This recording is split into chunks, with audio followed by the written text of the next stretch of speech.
Thank you അഖിലേട്ട, ഇങ്ങനൊരു കാര്യം വെളിച്ചത്ത് കൊണ്ടുവന്നതിന്.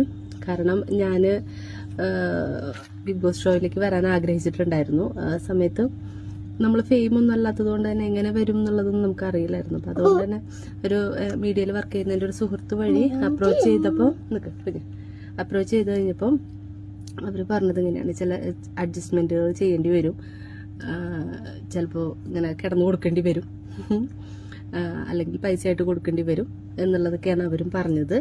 അപ്പം അതുകൊണ്ട് ഞാൻ ആ ഒരു ശ്രമം ഉപേക്ഷിക്കുകയായിരുന്നു. അപ്പോൾ അഖിലേട്ടൻ ഇപ്പോൾ ലൈവിൽ വന്നത് പറഞ്ഞപ്പോൾ ഭയങ്കര സന്തോഷം തോന്നി. കാരണം നമ്മളെപ്പോലെ സാധാരണക്കാർ വന്ന് പറഞ്ഞു കഴിഞ്ഞാൽ ഒരു പക്ഷെ നമുക്കെതിരെ കേസെടുക്കുക അങ്ങനത്തെ കാര്യങ്ങളായിരിക്കും ഉണ്ടാവുക.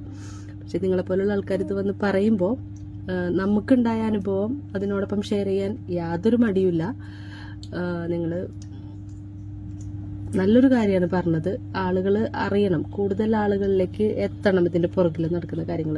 മാറ്റങ്ങൾ കൊണ്ടുവരാൻ പറ്റുമോ എന്നുള്ളതൊന്നും അറിയില്ല, പക്ഷെ അത് പറയാൻ കാണിച്ച ഒരു ധൈര്യത്തിന് സല്യൂട്ട്.